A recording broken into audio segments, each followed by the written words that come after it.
Bu günləri sizinlə milföy xəmir, fransız milföy xəmirini mayasız formasını hazırlamağı öyrənirik. Bundan ötürü bizə lazımdır. Xəmir yoğrulduqdan sonra dincə göndərilir və əlimizin altındakı bu yağı elə bir formaya salmalıyıq ki, biz o xəmirin içərisinə qoyduğumuz zaman xəmirin içərisində qat-qat bir təbəqə yaradacaq.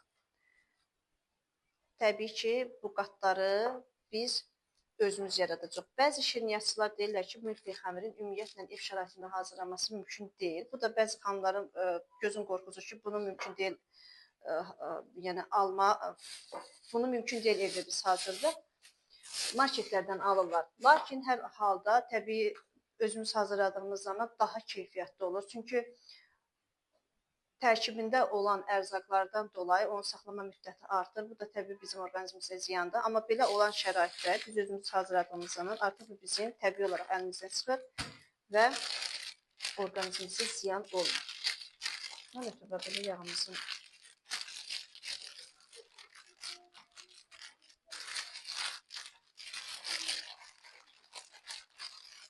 bunu elə bir formaya çatdırmalıyıq ki, xəmirin arasında qalanda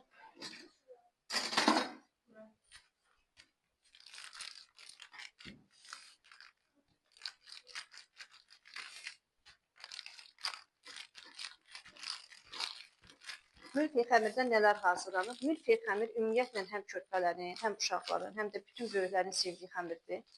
Xəmir növüdür. Bundan bir çox şirniyyatlar hazırlanır. Hətta duzlu və duzsuz pirojnalar hazırlanır. Hər evə lazım olacaq bir məhsuldur. Xəmirdir, belə deyək. Düzdür, hazırlama texnikası biraz çətindir, amma yəni insan istəsə təbii ki, öhdəsindən gələ bilər.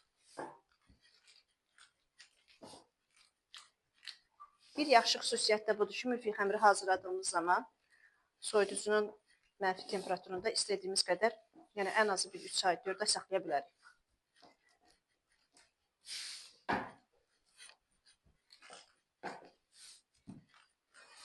Yağı bu məddə çıxdırır.